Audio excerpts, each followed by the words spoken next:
taken some time to think about our social, political and economic condition in Uganda. And I think we need to have conversations about alternative possibilities to get out of our situation. Since the early 1980s, and Obote too, we have had neoliberal policies. By 1984, Obote was so frustrated because he had done everything they asked for, the World Bank, the IMF, even the American Treasury. He had done everything, and yet Uganda was not changing for the better. So he was so frustrated, and if he had continued, maybe he would have put a stop to it. Now, when Museveni came in, he resisted for some time the neoliberal policies that were being put forward by the same people, by some organization. For some time he resisted. You remember that he tried barter trade with Cuba. And he thought if we did this kind of thing, traded with in non-conventional markets, tried to get help from non-conventional sources, maybe we could have our way. But as far as I'm concerned, structure adjustment is a form of blackmail, because they'll tell you that if you don't follow our way, you will not get any money.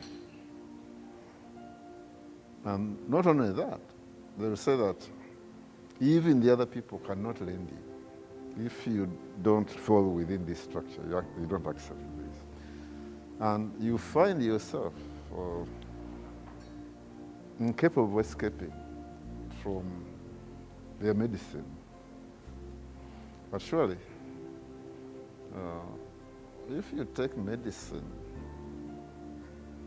for 30 years, 40 years, and this medicine is not working, wouldn't you be right to think about alternatives? And I think that's the biggest challenge we have. How do we escape the neoliberal policies that are inflicted on us and have been inflicted for over 40 years now? How do we escape from this situation? Well, some countries have tried isolation, especially in Eastern Europe. They tried isolation. I think China tried the same. They consolidated their position. Now they are a major economic power in the world. So maybe we choose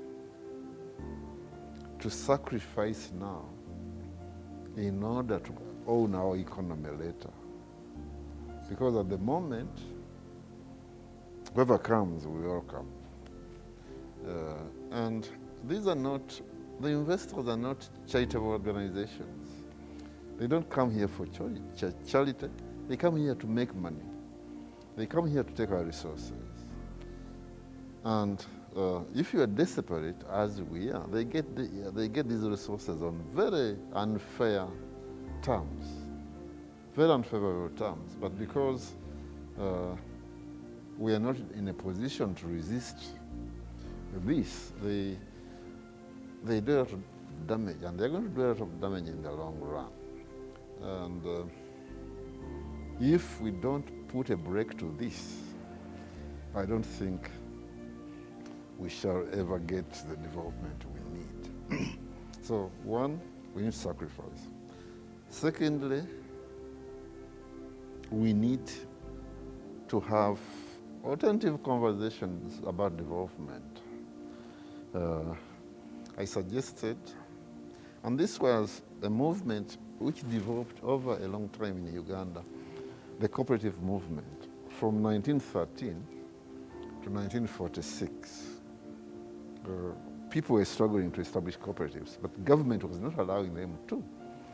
It was in 1946 that after so much pressure, people coming from the Second World War, the high prices in the markets, and the restiveness of the ex-soldiers and so on. So they accepted cooperatives. And, but of course, the first thing they did until 1952 when Cohen comes in was to try and control the cooperatives. Government has accepted that you establish cooperatives, they'll be licensed and so on, but you get the register of cooperatives to exercise overall control. And these were white people over the cooperatives. But Cohen granted quite a lot of independence to the cooperatives. And by the early 60s, the cooperative movement in Uganda was very strong. They even established a bank, the Uganda Cooperative Bank. They even, at the cooperative union level, they even had scholarships for students. And most important overall, they employed a lot of people. And this was money generated from within, not from outside. They were not borrowing from IMF or anything. They were generating their own funds. And me, I'm conservative, and this one worked. We could try it again. Because, as I told you, cooperatives are bottom-up organizations. What we have now are the circles are top-down organizations.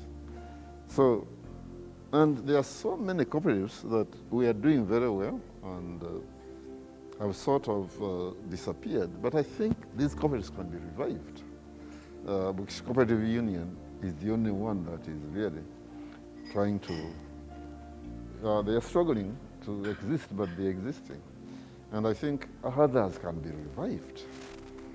And we cry about unemployment and so on. If you want to really employ big numbers of young people, revive the cooperatives. They had a lot of jobs in the past. They'll have them. And if you want to set up a democratic society, this way you start, because they agree on everything they do without being dictated to. That's a very good thing for democracy. And I think if we could revive the cooperatives, that would be somewhere to start. But this medicine of a neoliberal economy we have had for so long, and some of our people are living in the Stone Age, in spite of 40 years of this liberalism. And if we can take what these people do when they face problems, there's nothing about liberalism. They protect their industries, they protect their banks, and they tell you and me, don't worry, the market will take care of everything. And the market does not take care of everything. And markets fail. And in any case, how can we talk about free trade when the economies are not equal? We are not at that point of leaving the economy out of the hands of government. this is what the neoliberalism tells us to do. Leave private sector will do it. Liberalization will do it. Free the market and so on. We'll have a liberalized foreign exchange regime. To me, I see they play musical chairs. Today they say Uganda is doing very well. They tell you. But you don't see this doing well. Where is it? The people are still barefoot. People are still have jiggers in their feet. Some of our classrooms are on ant hills because they want to have to say that they have achieved something. They say Uganda is doing very well. Today is Uganda, the next day is Malawi, the next day is Ghana and Ivory Coast. So it goes round and round. It's a vicious cycle. Yeah, but what development should mean is that what does this man at the bottom, how has he improved over this 40-year period? Yeah. Has he improved or is he going down? Yes. Me, as far as I'm concerned, the ordinary person should be able to feel the impact of development. But this development, do they impact them? For instance, we have surplus sugar, we have surplus milk, but our children do not taste this sugar, our peasants do not taste that sugar, and yet it is there, but they cannot afford the sugar.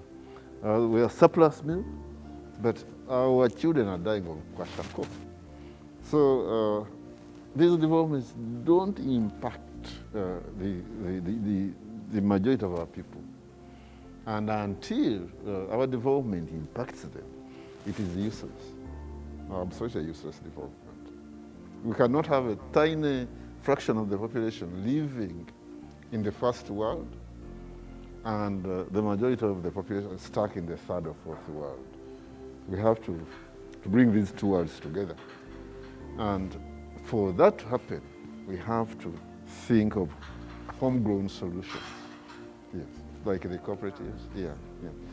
So, and of course, Uganda has been very good at planning, right? And even some of our neighbors don't spend money on planning. They get what we do, we plan, and they take it and implement. Beautiful planning, but no implementation. They will come out with fantastic ideas. I think the most important thing is for us to have self-confidence and self-esteem. That's how we can generate our knowledge. But if you think, because so and so says so it must be all right, then we shall never get out of the situation we are in. But until you get that self-confidence and self-esteem, nothing is going to happen.